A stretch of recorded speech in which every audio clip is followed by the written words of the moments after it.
Hello and welcome to livealittlehigher.com.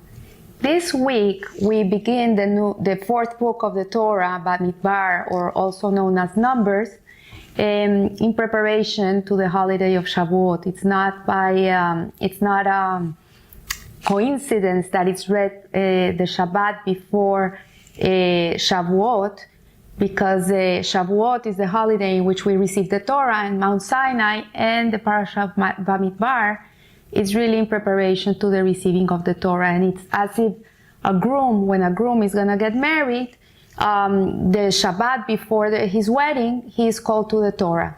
So this parasha of Bamidbar actually resembles the groom coming to the Torah, as the Jewish people are ready to get married to Hashem. The Jewish people are looked as the wife, and Hashem is looked as the groom.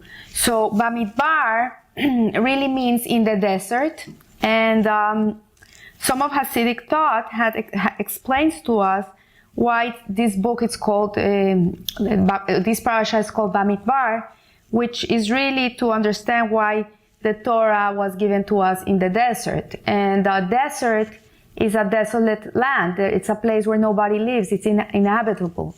And because of this, there's no parameters. There's no moral compass there. Everything goes. You are not influenced by society. Like in a city, you would be influenced by the ways of the place. But in a desert, it's desolate. There's no way that you can be influenced by anything there. So just because of this reason, that's why we can be open-minded in the desert. We are not bounded by other ideas. We're free to really be able to receive the Torah and receive the revelation of God at Mount Sinai. Also, Jewish thought has taught us that when a Jew is in a desolate place spiritually, like when you're living in a desert, because there's nothing there, then it's a responsibility of other Jews to take care of that person and help him find his way in life and connect to the Torah values and to Hashem. Also, the parasha, although it's named Bamidbar, which means in the desert, the book of Bamidbar also means numbers, and this is because of the census that Hashem made to count the Jewish people. The Sidra of Bamidbar has a particular reference because of this, because in this parasha Hashem counts the Jewish people. And Rashi makes the following comment on the command: because they, the children of Israel, are dear to him, he counts them all the time. When they went forth from Egypt, he counted them. When they sinned with the golden calf, he counted them. And when they were ready to erect the tabernacle, also Hashem counted them. So the question is, if Rashi says that Hashem counts the Jewish people all the time, why is it making reference to these three specific times? What is Rashi trying to tell us? So what it says here is that Rashi says that God counts us because he has this great love for us. So if you have something that is very loved to you, like your children, your family, you're always making sure they're around. You're always making sure, if you go to the mall with your 4 kids, you're counting all the time to see that they're there for following you, or that they haven't gotten lost. So this is the same analogy that we would use of God counting the Jewish people. It's not that he doesn't know how many we are. He knows for sure how many we are. He counts us all the time. But what Rashi is telling us here is that he makes it known that he counts us because he loves us. He wants us to know that we count, that he loves us very much. So here, the census, the point of the census was to bring the soul of each Jew into prominence as the surface of awareness. So when Hashem counts the Jewish people, he counts everybody once. When he's making a census, the most prominent person in the Jewish people, like Moshe Rabbeinu or Aaron, and he would count them the same as the guy that would clean the floors. So it's the same counting. So he's not counting people because of their social status, because of their intelligence. He's not counting them because they're beautiful or not, they're wealthy or poor. He's not counting them for all these external things. He's counting their essence. And when we count a person's essence, what we're doing is that we're making these people know that they're very treasured and they're very loved and they're very needed, and that they count. And this is something very important to give people around us this sense that they are important to us, like especially with our children and our spouses, when we make them see that for us they are loved and they're important and that they count in our lives, then we're bringing out that very special spark of their essence into the world. It's becoming prominent. It's becoming something that is not hidden anymore. It just flourishes out.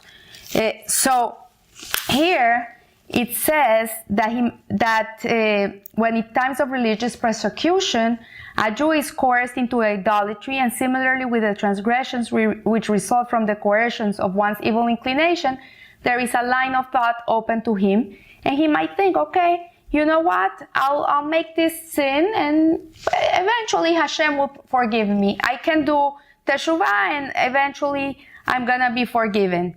But here we find in all ages that amongst all manner of men, Jews have been willing to sacrifice their lives rather than betray their faith even for one moment. So we see that when we touch that inner core of a Jew, he's willing to give his life for Hashem.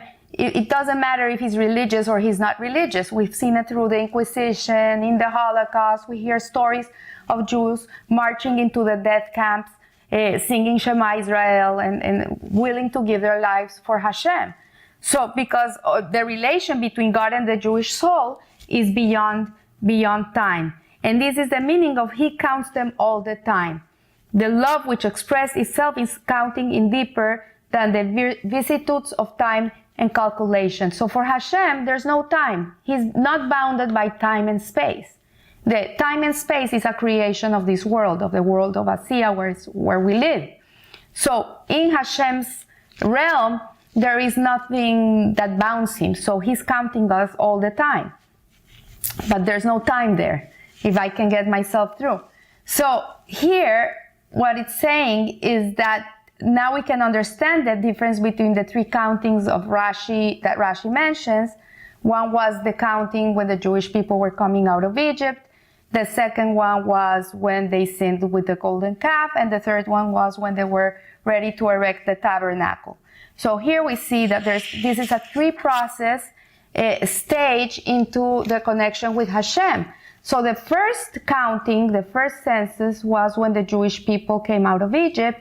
In reality, we came out of Egypt not because we wanted to come out of Egypt. We came out of Egypt because Hashem wanted to take us out of Egypt. So we did it not because we wanted, because we had to. We were ushered out. And then the second census was prior to the building of the tabernacle. It reached further outward to the intellect and emotions of the Israelites. So one is from up down, from heaven to us. Then the second one was from us to God. When the Jewish people had sinned, then they were asking for teshuvah. It was something that came from them. It came from the Jewish people up to Hashem. And then the third census came the actual service of the tabernacle, when they were actually serving in the tabernacle. And this is when the Israelites, by their own actions, brought God into their midst. So one is from heaven down to earth. The other one is from earth up to heaven. And the third one is when the two of them are infused into one. And then their actions were testimony to the union of the Jewish people with the Jewish soul with Hashem. So for Nisan is the month of Pesach, the time of acknowledgement, the revelation that comes from above. And there was no merit for us, because this is nothing that we did by ourselves. It was something that came from God. Then the month of Iyar, which is the month we're finishing this week, is actually from us to God, because we're working on the counting of the Omer. We're working on refining ourselves, on becoming more spiritual attuned with Hashem, and getting our emotions into alignment with God's will. And this is a time of rectification, and it really is a job, an inside job. And then the third one, which would with it says that for Moses was a communicator of God's revelation by the giving of the Torah. He was a channel from above to below. Aaron, his brother, the priest, was he who elevated the people of Israel from below to up. So Moshe is bringing the Torah down, and Aaron is elevating the people up. So you can see it's a dual job. It's not only the heaven coming down to earth or the earth beseeching heaven. It's a double job. And this is when there's the fusion of the Jewish soul with Hashem. And this is what it means that we were one with God. So the Torah really, the giving of the Torah, is not that we have a nice book to read stories from. Really, it should become us. We should live Torah. We should breathe Torah. We should smell Torah. It should be one with us. And in this way, we will be able to merge heaven and earth. And so I want to wish you a good week, a happy week, a healthy week. And remember, live a little higher. Thank you.